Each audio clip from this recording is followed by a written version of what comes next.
Bienvenidos a un nuevo episodio de nuestro curso de cálculo. Continuamos nuestra serie de videos de cálculo multivariado.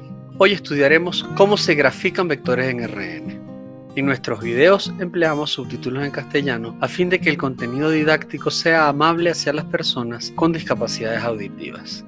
En el episodio anterior vimos que los elementos del espacio RN son simplemente secuencias ordenadas de números reales de longitud n. Sumamos vectores coordenada a coordenada. De modo similar, estiramos un vector por una constante. Vimos las propiedades de la suma y también las del estiramiento.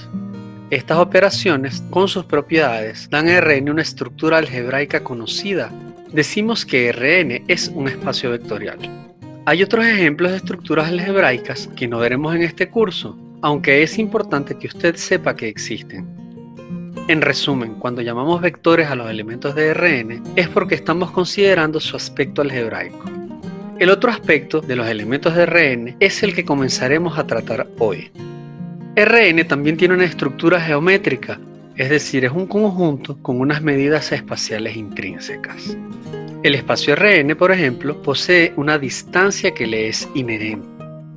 Cuando llamamos punto a un elemento de Rn, nos referimos a su aspecto espacial. Como los elementos de Rn tienen ambos aspectos, es adecuado llamarlos de las dos maneras. Son tanto puntos como vectores. Entonces, el espacio euclídeo es un conjunto que tiene dos aspectos, uno algebraico y el otro espacial, y sus elementos son a la vez puntos y vectores. Lo que hace especial a Rn es que estos dos aspectos son compatibles. Hoy vamos a aprender a graficar vectores en R1, R2 y R3. Como conjunto, R1 es el conjunto de secuencias de longitud 1 y ya que no hay diferencia entre una secuencia de longitud 1 y un simple número real, es usual omitir el subíndice y los paréntesis.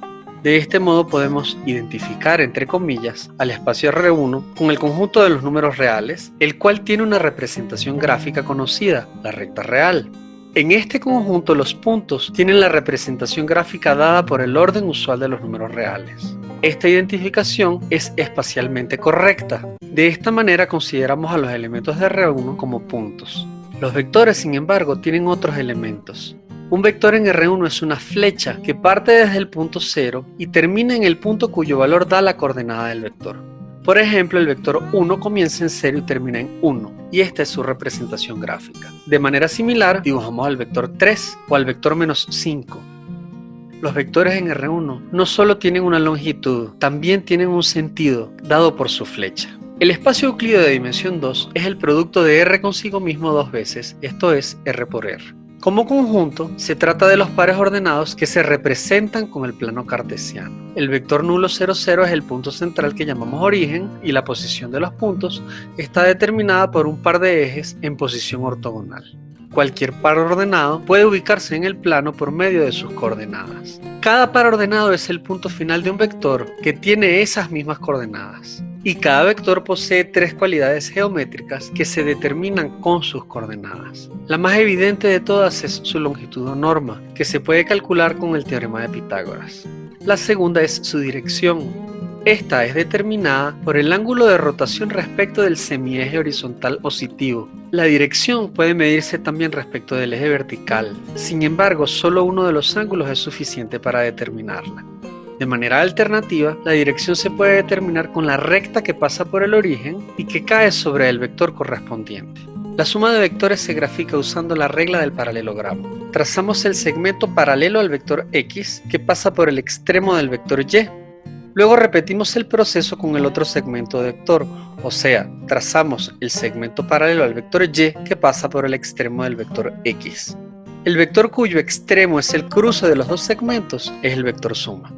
La suma de vectores se grafica de esta manera. Una aplicación sencilla de la regla del paralelogramo nos permite graficar también la resta de vectores. Así como la diagonal desde el origen nos da la suma, la otra diagonal trasladada al origen nos da la resta. Por cierto, los estirados de un vector caen sobre la recta que determina la dirección del vector. Por ejemplo, el vector y medios tiene la mitad de la longitud y la misma dirección del vector y.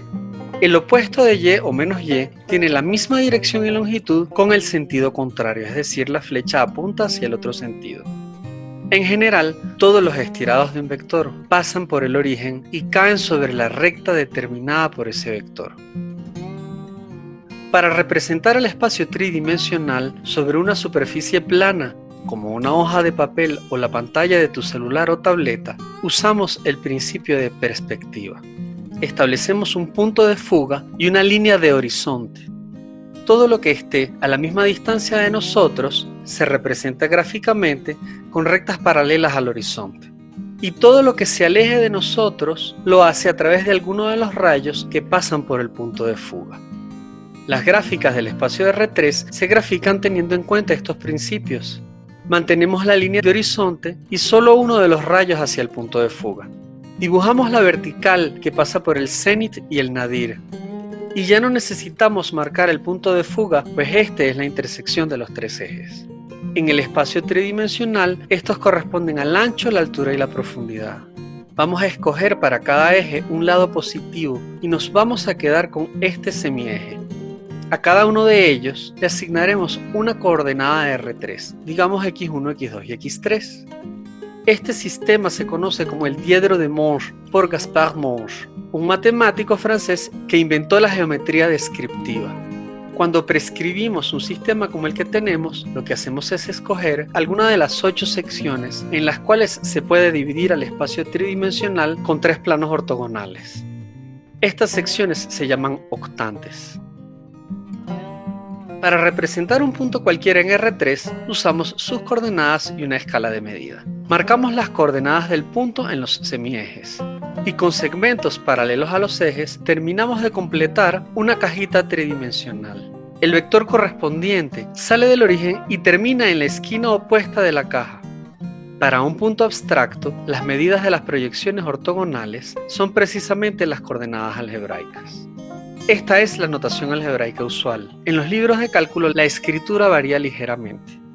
En lugar de primera, segunda y tercera coordenadas, los puntos tienen coordenadas x, y y z y los ejes se llaman con esas mismas letras. Hemos llegado al final de este episodio. Para más referencias te recomendamos el libro de análisis vectorial de la serie Schaum. También puedes mirar otros videos de nuestra serie. Si este te ha sido de provecho, danos un like y suscríbete a nuestro canal.